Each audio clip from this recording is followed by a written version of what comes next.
안녕하세요. 전주대학교 역사문화 콘텐츠학과 5학년입니다. 이번 시간부터 5학년의 인문학 산책, 지금 여기를 위한 역사 공부를 시작하게 되었습니다. 오늘 1회 한번 역사 공부하는 얘기를 해보려고 하는데요. 수영을 잘하려면 박태환 선수, 피겨를 잘하려면 김연아 선수가 어떻게 하는지를 보면은 잘할 수 있을 것 같아요. 근데 막상 역사 공부를 하다 보면 우리가 재밌어서 이렇게 할 때는 있는데, 그래서 좋은 재밌는 얘기들을 찾아다니게 마련인데, 막상 역사 공부를 어떻게 해야 되는지는 그다지 많이 배운 것 같지 않습니다. 그래서 한 서너 차례에 걸쳐서 그 역사 공부를 좀 어떻게 하면 나을까, 역사 공부를 할 수 있을까, 이런 얘기를 좀 편하게 해볼까 생각하고 있습니다. 이렇게 얘기를 가져갈게요. 첫 번째는 5번 정도로 계산해서, 처음에는 이 역사를 보다 보면 이렇게 어떤 구조들이 있거든요. 사람들이 사는 그 얘기를 해보고, 구조만 있는 게 아니라 사람이 뭔가를 만들어 나가려는 의지의 세계도 있고 영역도 있고, 그리고 또 우연의 문제가 있습니다. 역사학자들은 이런 말을 잘 안 하는데, 모든, 언제나 이런 말을 잘 쓰질 않습니다. 왜 그러냐면 세상에 똑같은 사건 없잖아요. 한 번도 세상에 똑같은 사건이 있었던 적이 없습니다. 그래서 그렇기 때문에 언제나 모든이라고 하는 방식으로 명제가 구성되질 않습니다. 그래서 이번에 제가 근데 이 일에 관해서만은 이 말을 쓰고 싶은데, 모든 사건에는 구조와 의지와 우연이 같이 들어가 있습니다. 근데 그 사건들에 대한 이해가 역사의 이해의 가장 큰 출발점 아니겠습니까? 근데 막상 그 사건을 바라볼 때 그런 방식으로 이해를 하지 않는 것 같아요. 사건을 이렇게 나눠서 사건들의 층위들을 바라보기보단 그냥 인상적으로 사건들을 받아들이는 경우가 많습니다. 그러다 보니 어떤 일을 두고 기분 좋다, 나쁘다, 이런 식으로죠. 근데 역사적 사유라고 하는 건 그 사건들에 담긴 구조, 의지, 우연, 이 문제들을 안목 있게 바라보는 것이라고 하는 생각이 들었습니다. 사실은 학교에서 제가 역사 개론을 맡아서 꽤 오랜 동안 가르치고 있습니다. 근데 그러면서 이제 제가 역사 개론을 한 10년 뒤쯤에 써보고 싶다, 이런 생각을 했었어요. 말하자면 역사 공부를 이렇게 하면 유익할 것 같다, 그리고 좀 더 재밌는 공부가 될 것 같다, 이런 일환으로 지금 제가 이 시간을 맡고 있는 겁니다. 그래서 지금 오늘부터 이렇게 드릴 얘기도 그런 개론 정도로 생각하시면 될 것 같아요. 그러면서 이제 가다 보면 역사에서 이 사실과 해석의 문제가 또 중요하잖아요. 그런 문제, 주관과 객관의 문제, 그리고 정말 역사라는 게 우리 수업 시간에 하는 국사 같은 방식, 우리한테는 뇌리에 강하게 박혀 있는데 정말 그런 건가 하는 질문들, 어떨 때 역사가 왜곡되나 하는 문제, 이런 주제들을 중심으로 해서 한 5번 정도 같이 생각을 해보려고 합니다. 그래서 이번 시간에는 우선 사건에 담겨있는 구조를 어떻게 이해할 것인가, 이런 점을 먼저 얘기를 시작해 보려고 합니다. 실은 마침 며칠 전에 제가 쓴 책이 그런 역사 개론, 보통 시민이나 젊은 이들을 위한 역사 개론에 해당되는 책인데요. 호모 히스토리쿠스라는 제목으로 제가 책을 냈습니다. 그래서 그거를 가지고 제가 이렇게 설명을 하는 방식으로 제가 진행할까 생각을 합니다. 어쩌면 종종 많은 지식들이 그렇습니다.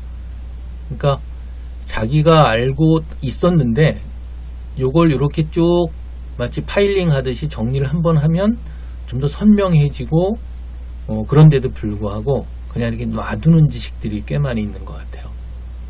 사실 이제 공부한다는 건 그런 것들, 그렇게 놔두고 있는 것들을 한번 이렇게 정리하는 것 이상 그런 거죠. 그러다 보면 이제 새로운 깨우침, 지평 같은 게 열리기도 하고 좀 그런 것이었으면 좋겠습니다. 우선 제가 이 구조를 얘기한다고 말씀을 드렸는데 이렇게 한번 떠올려 볼까요? 아마 이제 개학들을 대학의 경우에는 하게 됩니다. 개학을 하면 이제 각 과목들을 수강 신청을 하거나 또는 수업을 듣습니다. 저는 이미 강의 계획서를 다 올려놨습니다. 그리고 어떻게 수업이 진행될 것인지에 대해서 학생들한테 문자도 다 보냈습니다.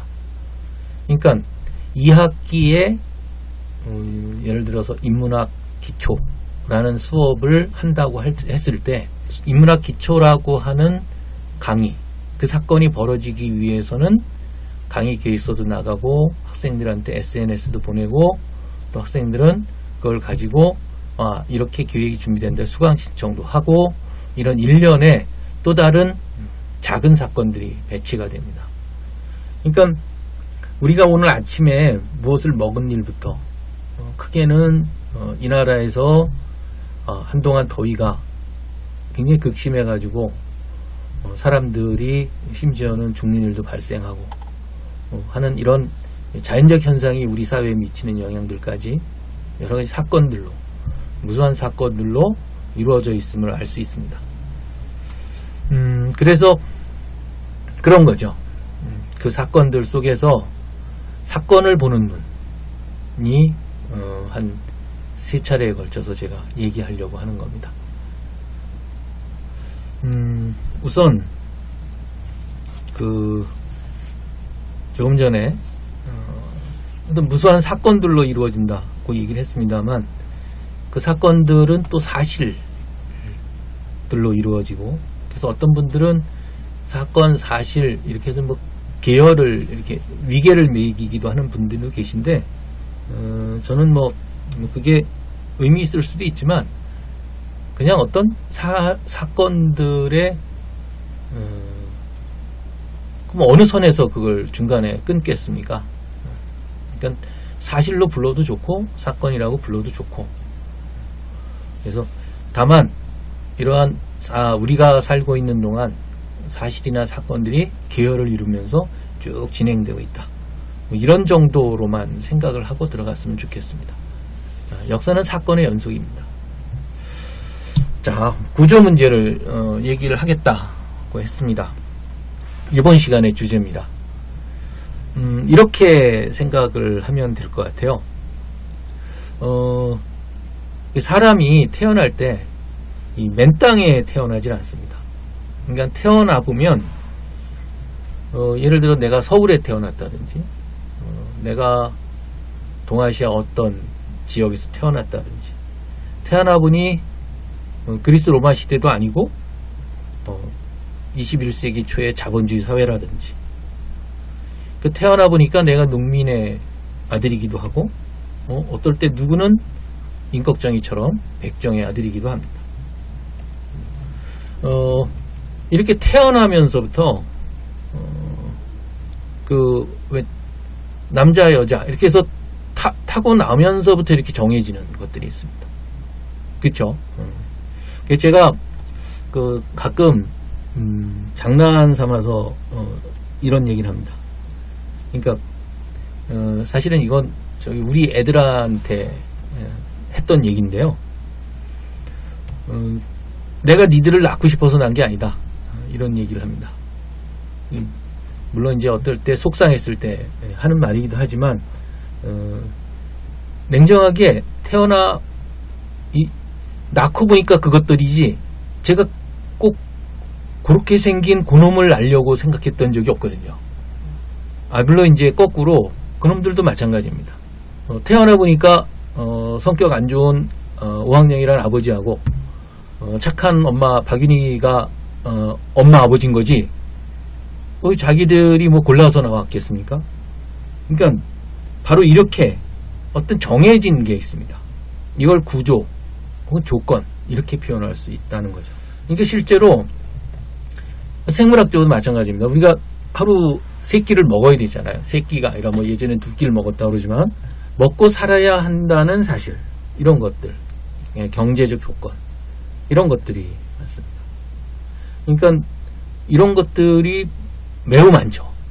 그러니까 조건도 한두 가지 조건이 아닌 걸 우리가 금방 알 수가 있습니다.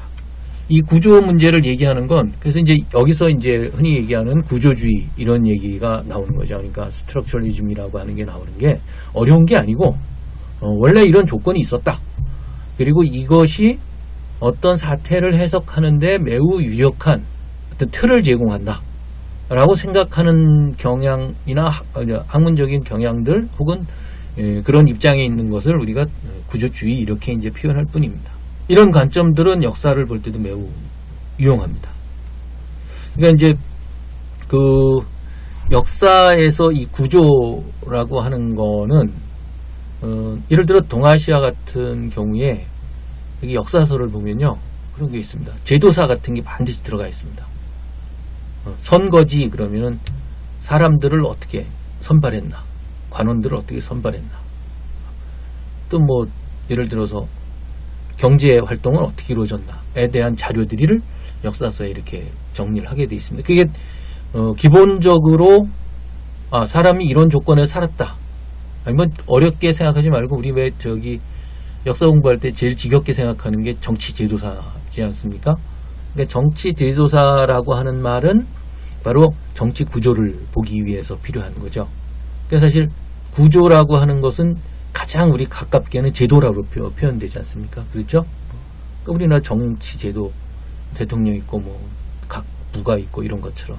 그러니까 이 사람들이 역사를 놓고 볼 때는 항상 이 구조라고 하는 문제를 염두에 두고 생각을 했다는 걸 알 수 있습니다. 근데 근대 사회에 들어와서 우리가 배운 역사학 중에서 역시 칼 마르크스의 역사학을 빼놓고는 구조주의 문제를 얘기하기 어려울 것 같아요. 이게 무슨 얘기냐면 그러니까 농업 봉건 사회에서 영주와 농노의 이 계급적인 관계처럼 근대 사회에 들어와서는 자본이나 이제 노동 관계 같은 것들이 어떤 사회적 관계로서 우리한테 주어져 있다, 이렇게 파악을 하고 있었던 거죠. 근데 이제 그 마르크스 얘기를 제가 꺼낸 가장 중요한 이유는 아주 명료하게 그 구조를 볼 때 이해해야 될 특징들을 아주 명료하게 제시해주고 있기 때문입니다. 이게 뭐냐면 첫째는 두 가지를 얘기합니다. 첫째는 A 사회하고 B 사회가 왜 어떻게 다른가? 그러니까 예를 들어 아메리카 인디안 사회하고 아시아 조선 사회는 다릅니다. 그렇죠? 그러니까 다를 때는 뭐가 다르게 왜 다르다고 우리가 얘기를 하는 거냐? 서로가 갖는 경제 활동 방식이 다르고 문화나 정치 활동 방식이 다릅니다. 그러니까 이 정치나 문화 영역하고 경제 활동 영역, 이 두 가지가 합쳐져서 한 사회를 이룬다. 근데 이 두 가지 영역하고 그 두 가지 영역이 결합하는 방식이 완전히 다른 사회와 구별 지어주는 그 사회의 독특한 사회 성격을 얘기해준다. 이렇게 보는 거죠. 이걸 갖다 이제 흔히 상부 구조와 하부 구조의 결합, 이렇게 얘기를 하고 있는 겁니다. 그런데 사회는 이렇게 이제 그 구조로 있는 것만이 아니라 변합니다. 그렇죠. 고려시대에서 조선시대로 넘어오기도 하고, 이행 과정이라고 하는 것이 항상 어느 사회든 고려도 500년 가고 조선도 500년 가지만 중국 같은 경우는 한 200년, 250년 만에 제국이 바뀌지 않습니까?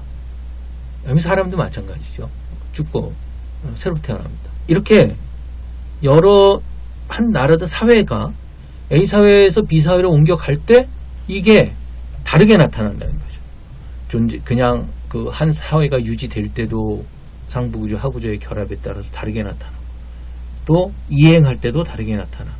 이 상부구조, 하부구조가 어긋장이 나면서 서로가 잘 조화를 이루고 있다가 어긋장이 나면서 다른 사회로 바뀌어가게 되는데, 바로 이 다르게 변해나가는 양상을 마르크스는 모순이라고 불렀습니다. 이 어긋장 나는 사태를. 그래서 이 모순의 사회가 어긋장 나면서 다른 사회로 바뀌어가는 양상, 현재 사회가 어떻게 있느냐라고 하는 모습과 함께 이 바뀌어나갈 때 어떻게 바뀌어나가느냐는 것을 설명할 수 있는 유력한 방법으로 상부구조와 하부구조, 하부구조에서의 사회 성격, 생산관계, 생산력, 이런 얘기들을, 개념들을 만들어냈던 것이죠. 이제 흔히 역사적 유물론 이러면은 무슨 요즘도 좀 그런 일부에서 편견을 가지고 있는 사람들이 있습니다만, 역사학은 기본적으로 유물론일 수밖에 없습니다. 물적 조건들, 팩트를 다루는 거기 때문에 그 역사학이라고 하는 것이 메터리얼을 자료, 메터리얼이라고 하는 뜻이잖아요. 메터리얼리즘일 수밖에 없습니다. 그러니까 인간의 흔적이나 이제 경험이 담긴 자료를 벗어나서 얘기할 수가 없는 거죠. 이걸 부정하면 역사학이 되질 않습니다. 그런데 이런 경우가 이제 생기는 거죠.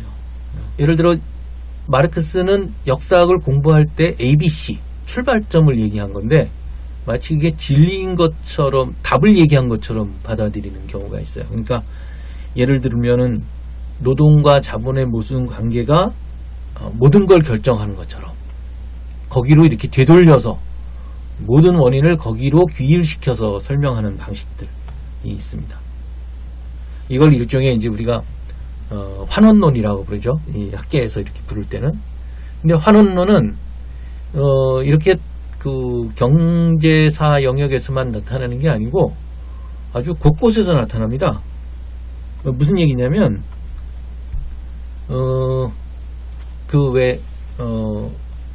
일제시대의 관변사학자들이 이런 얘기들을 많이 했습니다.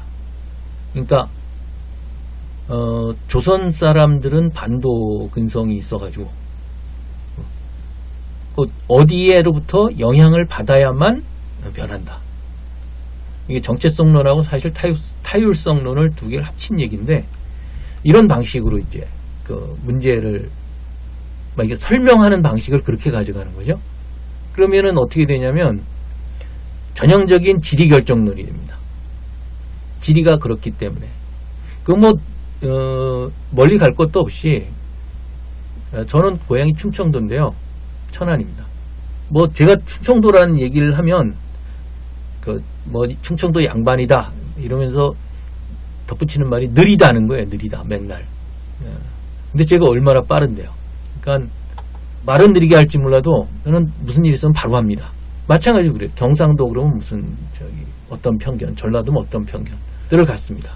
그러니까 말하자면 그 지역에 따라서 그 사람들의 어떤 행동 방식 이런 것들을 설명해 나가는데 거기 지역에다 환원시켜 버리는 거죠. 남자니까 그래, 여자니까 그래, 똑같은 말들입니다. 종종 우리는 그 사람이 혹은 어떤 집단이 타고난 조건 자체에다가 모든 원인들을 이렇게 돌려버리는 방식으로 설명을 하는 것이죠. 제가 이거 문제를 가지고 따로 한번 또 사례를 들어서 이렇게 설명을 하긴 할 겁니다. 그런데 그 중에 한 가지를 말 나온 김에 하고 가죠. 안녕하세요. 오창익입니다. 인권연대는 정부나 기업의 지원을 사양하고 오로지 시민의 참여로만 운영하는 100% 순도의 민간 인권단체입니다. 1999년 창립 이래 한눈 팔지 않고 오로지 인권운동에만 매진해 왔습니다. 인권연대 회원으로 참여해주세요. 인권연대 회원이 늘어나면 그만큼 인권연대의 활동도 풍부해지고 활발해집니다. 인권연대 회원 가입은 인권연대 홈페이지를 참고해주세요. 감사합니다. 조선시대에서 가장 인상적인 사건을 아마 꼽으라 그러면 대부분의 분들이 영조가 아들인 사도세자를 뒤주에 넣어서 죽인 사건을 꼽을 겁니다. 근데 이 사건을 왜 그렇게 벌어졌는가?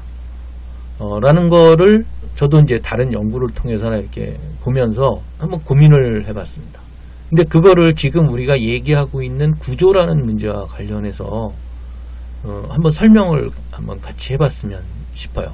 그러니까 흔히 사도세자가 무슨 당색상 소론과 가까워서 이건 사료에 없기 때문에 애당초 픽션이죠. 말이 되지 않는 거고요. 그런 일은 없습니다. 사도세자가 소론과 연결됐다든지 반노론적이었다라든지 하는 무슨 역사는 사실이 있어야 설명을 해 들어가는 건데 그런 일들을 보여주는 현재까지는 실효라기만한 단서가 없습니다. 그러니까 그렇게 얘기하는 거는 거의 머릿속에서 그려내는 거죠. 머릿속에 그려낸 것으로는 역사학이 되질 않습니다. 그러면서 이제 권력은 아버지와 아들도 못 나누는 거다. 이런 얘기도 또 합니다.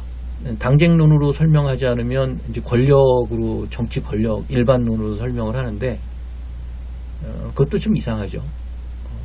왜 그러냐면 세자의 권력하고 국왕의 권력은 엄연히 다릅니다. 그리고 두 권력은 다르기 때문에 제도적으로 다르기 때문에 마찰을 일으킬 여지가 없습니다. 그리고 세습이라고 하는 측면에서 보면 처음에 나라를 세울 때는 이러저러한 갈등들이 일어납니다. 이방 태종이 왕자의 난을 2번이나 정리해 나가는 과정이라든지 중국의 당태종이 유명하죠. 그건 마찬가지입니다만 그런 일이 생기지만 이렇게 세습을 해나가는 과정에서는 아주 자연스럽습니다. 그러니까 우리 조선시대의 왕의 계승을 봐도 세조의 쿠데타가 일어나거나 한 경우를 빼고는 말하자면 세자와 국왕 사이에 권력관계가 대립적으로 나타나는 경우는 거의 없습니다. 그렇다면 이 사도세자와 관련된 문제는 다른 접근이 필요하다 이런 생각을 갖게 되는 거죠. 이렇게 생각을 하면 될 것 같아요. 다른 건 몰라도 사도세자의 이 사건과 관련해서는 서울대 국문과의 정병설 교수께서 아주 좋은 연구가 있죠. 권력과 인간. 그런데 이런 점들을 이제 염두에 두면서 이렇게 생각하면 될 것 같아요.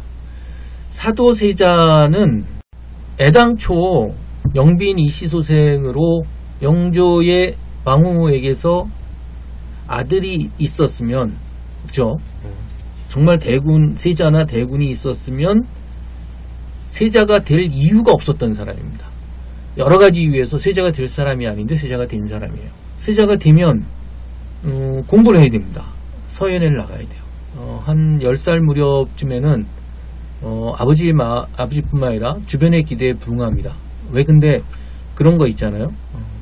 우리가 많이 그렇습니다. 고나이 때는 부모의 기대에 종종 많이 부응합니다. 부모가 좋아하면 그걸 해가지고 사랑을 받으려고 생각을 합니다. 그래서 그때의 사도세자에 대한 기록을 보면 믿음직한 모습으로 나타나요. 근데 그것도 하루 이틀이지 차츰차츰 이 세자로서의 해야 될 일들을 요구하기 시작할 때는 이제는 점점 힘들어집니다. 이게 뭐냐면요, 세자가 대리청정을 한 다음에 영조가 이런 말 합니다. 제가 사례 몇 개만 들어드릴게요. 너는 편안한 데서 태어나서 자랐다. 사람이 지켜야 될 길은 딴 데 있는 게 아니라 네 마음에 있다. 너는 용렬하니까 어렸을 때부터 힘쓰지 않으면 나중에 후회할 거다. 유쾌하게 즐겁게만 지내려고 하는 그게 너한테는 병통이니까 경계해라. 음식은 한때의 맛이지만 학문은 일생의 맛이다. 앉아있을 때 꿇어 앉아야지 다리 펴고 앉지 마라. 그러니까 사치는 임금이 가장 경계해야 될 일이다. 세자를 계속 훈련시킵니다. 제가 지금 이렇게 영조가 사도세자한테 한 얘기를 몇 가지를 얘기를 드렸는데, 요 말들을 들으시면서 마음이 편안한 분들은 세자가 될 자질이 있는 분들입니다. 근데 저처럼 아유 답답해라 이런 느낌이 속에 이렇게 들면 세자하고는 거리가 먼 거고, 저는 그래서 다행히 세자가 안 된 걸 다행으로 생각하고 있습니다. 이러면서 차츰차츰 사춘기로 접어들고 이러면서 자의식이 생겨나고 이런 과정에서 세자 자리라는 거 하는 거하고 사도세자가라고 하는 인간이 갖는 성격이 거리감이 점점 생기는 것 같아요. 그래가지고 10살 넘어서부터는 이 정신불안하고 의대증이라고 해요. 아무 옷이나 못 입는 병이 생겨납니다. 이 무렵부터 사도세자가 사람을 죽입니다. 그래서 우리가 이모화변이라고 그러는데요. 1762년 그 사도세자가 저희 한여름에 그 뒤주에 들어가 죽였을 때의 사건이, 그때까지 대략 현재까지 연구에 의하면 100명 정도를 사람을 죽입니다. 그리고 그 이모화변이 일어나기 전에, 근데 죽인 사람도 주로 아랫사람들이에요. 만만한 사람들. 죽이는 방식도 칼로 찔러주고 불에 달궈 주기도 하고 이런 기록들이 나옵니다. 이런 가학증이 해경궁 홍씨 부인한테도 가해지고, 어머니 선이고 영빈 이 씨한테도 가해집니다. 결정적으로 사도세자가 뒤주에 들어가게 됐던 경위는 세자의 경빈 박씨가 있었는데, 그러니까 옷 갈아입다 의대증이 도져가지고 그 경빈 박씨를 구타를 하면서 그때 둘 사이에 태어났던 돌이 지났던 왕자가 있었어요. 그 은전군이라고. 를 칼로 쳐가지고 연못에도 던져버렸습니다. 근데 결국에 그 경빈 박씨는 죽고요. 이 은전군 돌베기는 어머니인 정순왕후가 있었지 않습니까? 정순왕후가 데려다가 키웠어요. 그래가지고 그 연못에다가 던져가지고, 그래서 어렸을 때 이름이 하엽생, 연립이라고 불렀습니다. 영조는 얼마나 그 은전군이 불쌍했든지 어렸을 때 부르는 자를 가련할 연자를 쓰고 연제라고 불렀습니다. 이래가지고 어머니 영빈이 씨가 영조한테 처분을 요청합니다. 이게 사도세자가에 대해서 영조가 판단을 뭔가 내려야 될 상황을 제가 요약해서 말씀을 드린 겁니다. 여기에 이걸 가지고 당색과 연관시키고 이런 일들은 사료상으로는 나타나지 않습니다. 이렇게 해서 그 영조는 뭔가 판단을 해야 될 상황이 나타납니다. 상황에 직면하는 거죠. 그런데 이제 이 대목부터는 한번 들으시는 여러분들이 영조가 돼봐야 됩니다. 어떤 방식으로 이 문제를 처리할까, 사도세자를. 그래서 제가 가끔 학생들과 이 문제를 놓고 물어봅니다. 그럼 학생들이 귀향을 보낸다, 폐쇄자한다, 사약을 내린다, 자결시킨다.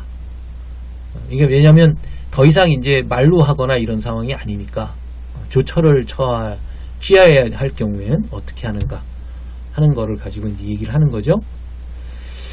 근데 그럴 때마다 제가 이렇게 저도 똑같은 이제 질문을 가지고 얘기를 해보는 겁니다. 세자를 영조 입장에서는 그냥 둘 수가 없습니다. 그동안 했던 악행이나 죄상이 명백한, 사람을 너무 쉽게 죽이고 정신까지 이상합니다. 그냥 놔두면 폭군 연산군과 혼군 광해군을 합쳐놓은 그런 인물이 될 가능성이 높죠.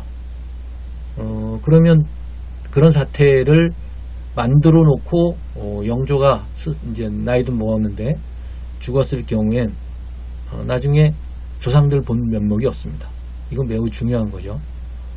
선왕들이 300년 이상 끌고 온 나라를 그런 꼴로 만들어 놓고 죽는다. 이거는 당시 왕의 입장에서는 가장 치욕스러운 일 중에 하나, 부끄러운 일 중에 하나가 되는 겁니다.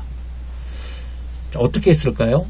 귀양 보내고 난 다음에 우리가 봐야 될 중요한 사실이 있습니다.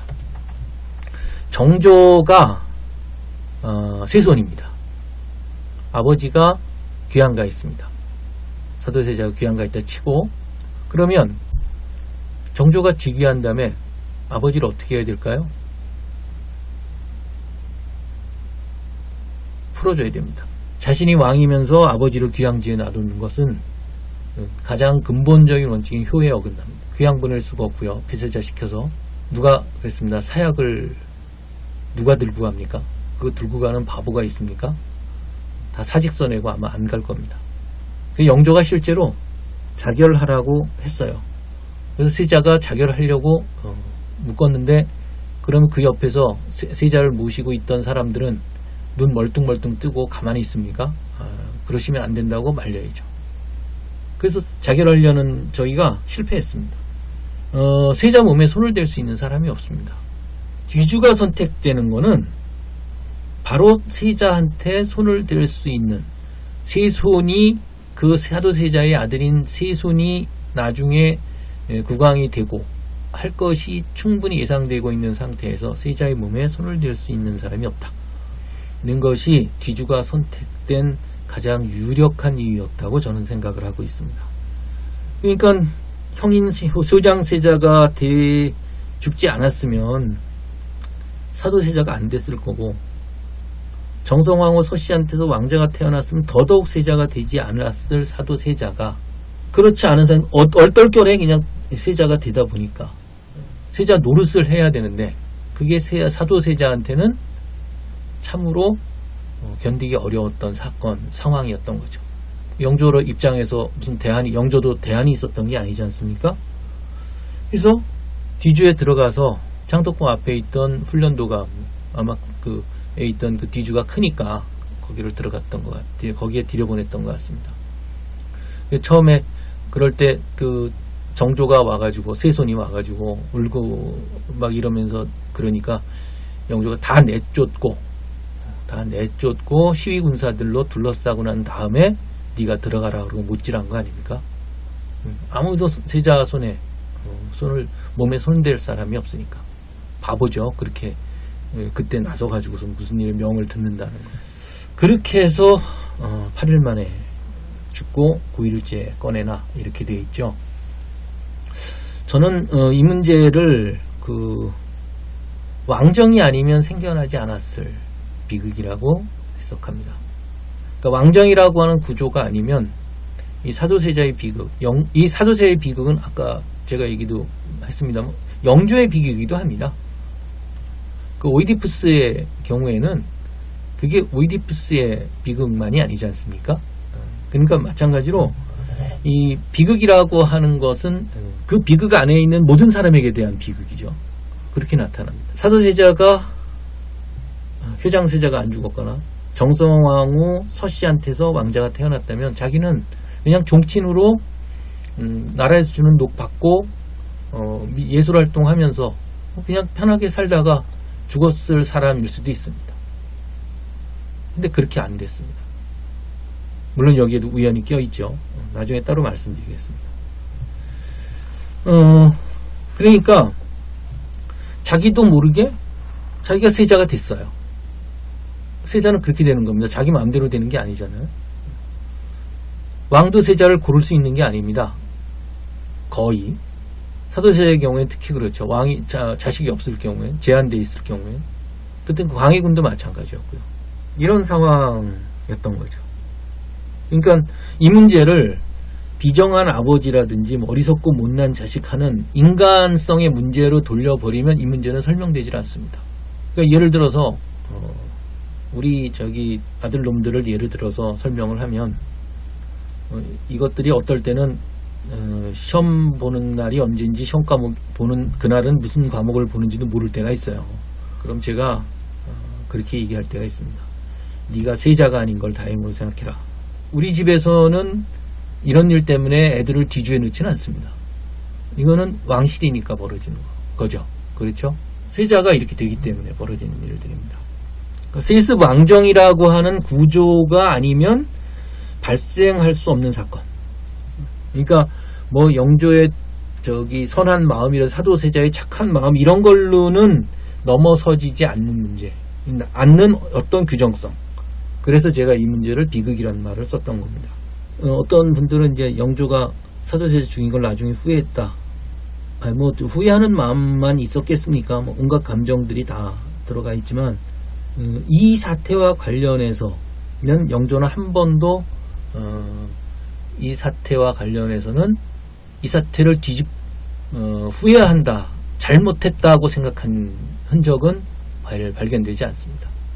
아마 순간순간 후회도 되고 했겠지만 영조한테는 어쩔 수 없는 일로 영조도 받아들였던 것 같아요. 사도세자에 대한 묘지명이 영조가 쓴 묘지명이 남아 있습니다. 죽여놓고 무슨 묘지명을 쓰냐? 묘지명은 그 땅 산소에다 같이 묻는 글이거든요. 같이 묻는데 그 묘지명은 영조밖에 쓸 사람이 없죠. 누가 쓰겠어요? 대제학이 쓰겠습니까? 뭐라고 쓰겠어요? 거기다 원래 대제학들이 쓰고 그러긴 하는데 이 사도세자의 경우에는 영조 자신이 직접 썼습니다.